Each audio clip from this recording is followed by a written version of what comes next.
Hello বন্ধুরা, আমি তন্ময় আর আপনারা দেখছেন দ্য ভুক্কারস কিচেন।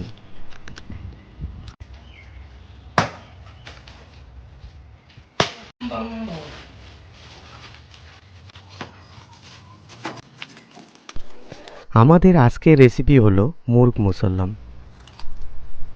আমরা এখানে 1 কেজি সাইজের দুটো মুরগি নিয়েছি। প্রথমে মুরগির ব্রেস্টের দিকটা এবং লেগের দিকটা এভাবে ছুরি দিয়ে ডিপ কাট করে নেব।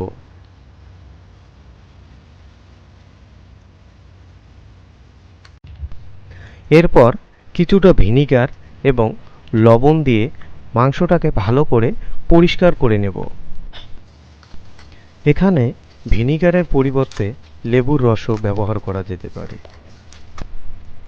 পরিষ্কার করা হয়ে গেলে লবণ মেশানো ভিনিগারে কিছুটা জল মিশিয়ে মুরগি দুটোকে আধ ঘন্টার জন্য রেখে দেব। এবার মুরগ মুসল্লামের গ্রেভির জন্য একটা পেস্ট বানিয়ে নেব। পেস্ট বানানোর জন্য এখানে নিয়ে নেব 10-12টা কাজু বাদাম, 4টে এলাচ, 10-12টা কাঁচা বাদাম, জয়িত্রী, কেশর, 10-12টা কাঠবাদাম আর 1.5 চামচ মতো পোস্ত।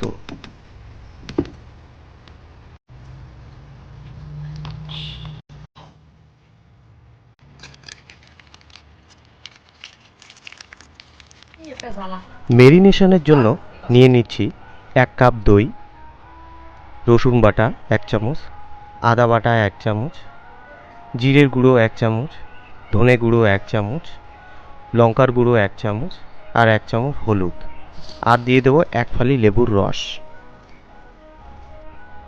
এবার তেল দিয়ে ভালো করে এটা মিশিয়ে নেব।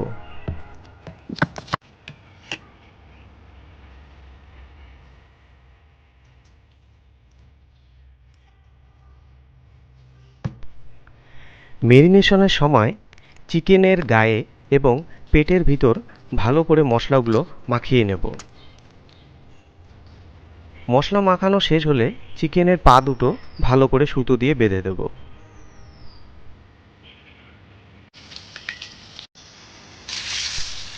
এখানে আমি 3টা সেদ্ধ করা হাঁসের ডিম ভেজে নিচ্ছি। ডিম ভাজা হয়ে গেলে চিকেন দুটোকে এক এক করে 50%-এর মতো ফ্রাই করে নেব।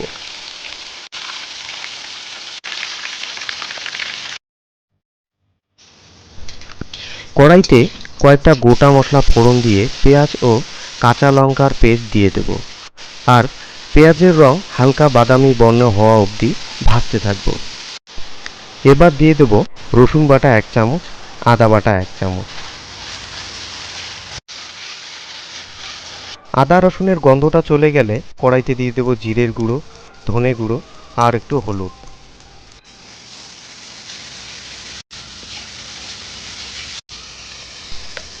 এবার 1 কাপ দই দিয়ে দিচ্ছি।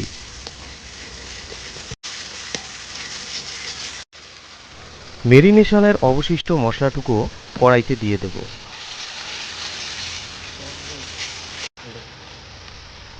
এবার লঙ্কার গুঁড়ো আর টমেটোর পেস্ট দিয়ে দেব।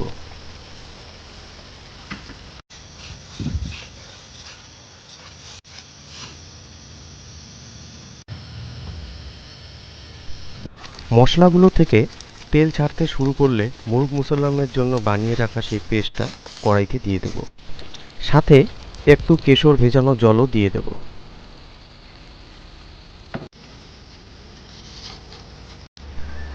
এবার চিকেন দুটোকে কড়াইয়ে দিয়ে দেব আর ডিমগুলো আমি চিকেনের মধ্যেই ঢুকিয়ে দিয়েছি।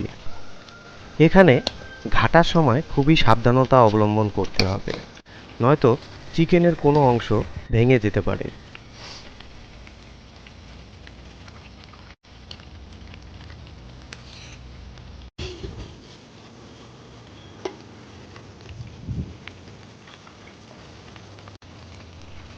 চিকেনগুলো খুব ভালোভাবে সেদ্ধ হয়েছে। এখন ধনেপাতা আর গরম মশলা দিয়ে আমরা কড়াই নামিয়ে নেব।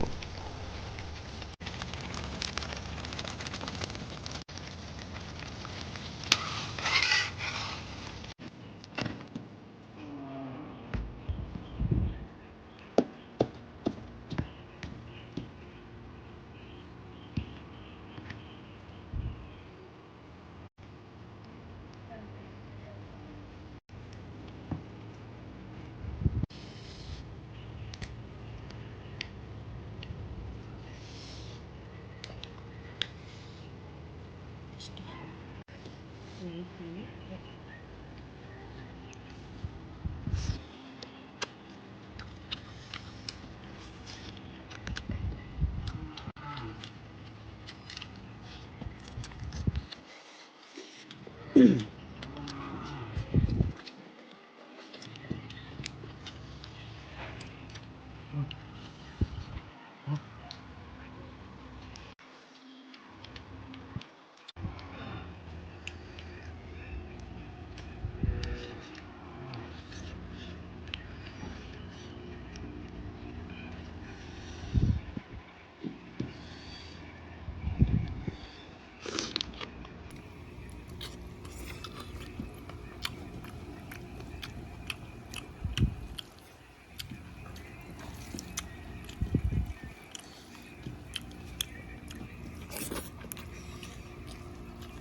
ভিডিওটা এতদূর দেখার জন্য ধন্যবাদ। ভিডিওটা যদি আপনাদের ভালো লেগে থাকে তাহলে অবশ্যই লাইক, শেয়ার এবং সাবস্ক্রাইব করে আমাদের পাশে থাকবেন। ধন্যবাদ।